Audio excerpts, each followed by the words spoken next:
Secara konsepsional, wawasan Nusantara merupakan wawasan nasional bangsa Indonesia. Perhatian wawasan nasional bangsa yang selanjutnya disebut wawasan Nusantara itu merupakan salah satu konsepsi politik dalam ketatanegaraan Republik Indonesia. Wawasan Nusantara sebagai wawasan nasional bangsa Indonesia dibangun atas pandangan geopolitik bangsa. Pandangan bangsa Indonesia didasarkan pada kontribusi lingkungan tempat tinggalnya yang menghasilkan konsepsi wawasan.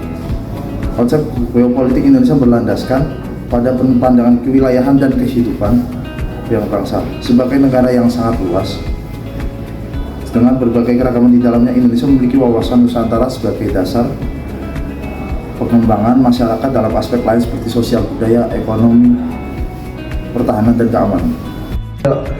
Cara pandang suatu bangsa memandang tanah air dan beserta lingkungannya menghasilkan wawasan nasional.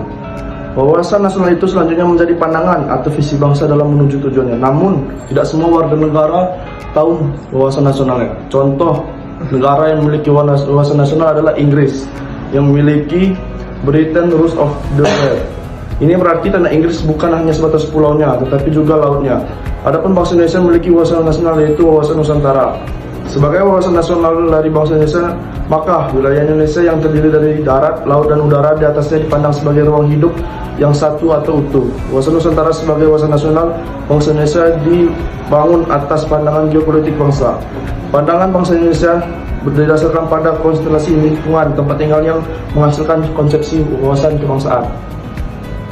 Wawasan Nusantara merupakan penerapan dari teori geopolitik bangsa Indonesia. Wawasan Nusantara berasal dari kata wawasan dan Nusantara.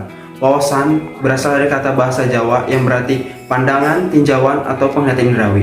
Selanjutnya muncul kata mawas yang berarti memandang, meninjau, ataupun melihat. Wawasan artinya pandangan, tujuan, penglihatan, dan tanggap indrawi. Wawasan berarti pula cara pandang dan cara melihat. Kedudukan wawasan Nusantara adalah sebagai visi bangsa. Visi adalah keadaan atau rumusan umum mengenai keadaan yang diinginkan.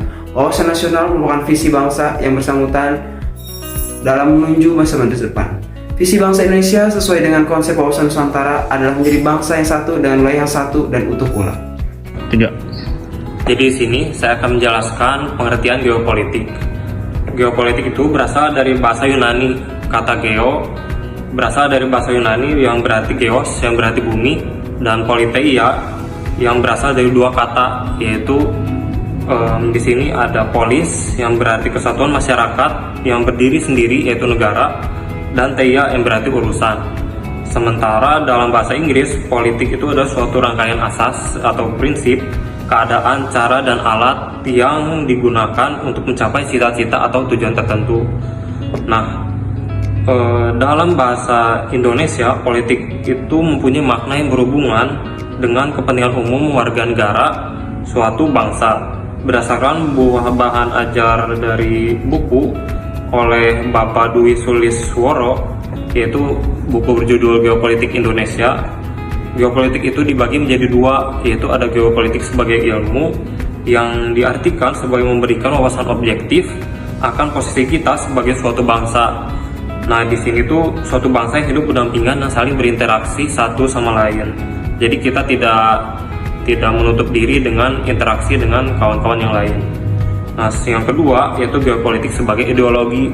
Artinya di sini sebagai landasan ilmiah bagi tindakan politik suatu negara. Dan di sini tuh tujuannya agar geopolitik sebagai ideologi itu tujuannya hendak dijadikan sebagai wawasan.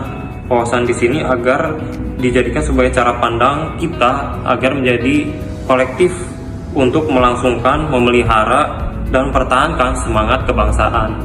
Seperti itu. Oke, jadi menurut Rudolf Jelen, seorang ilmuwan politik asal Swedia, pada abad ke-20 geopolitik adalah seni dan praktek penggunaan kekuasaan politik atas satu wilayah tertentu. Secara tradisional, istilah ini diterapkan terutama terhadap dampak geografi pada politik, tetapi penggunaannya telah berkembang selama abad ke abad yang mencakup konotasi lebih luas. Kesimpulannya, wawasan Nusantara adalah pandangan untuk menjadi bangsa yang satu dan utuh dalam satu kesatuan Republik Indonesia. Untuk mencapai tujuan nasional, maka diperlukan suatu paham geopolitik dan dikembangkan menjadi wawasan Nusantara dan diwujudkan sebagai satu kesatuan politik, ekonomi, sosial, budaya, pertahanan, dan keamanan. Kesatuan Wawasan Nusantara ini dilakukan dengan cara desentralisasi dalam penyelenggaraan pemerintahan.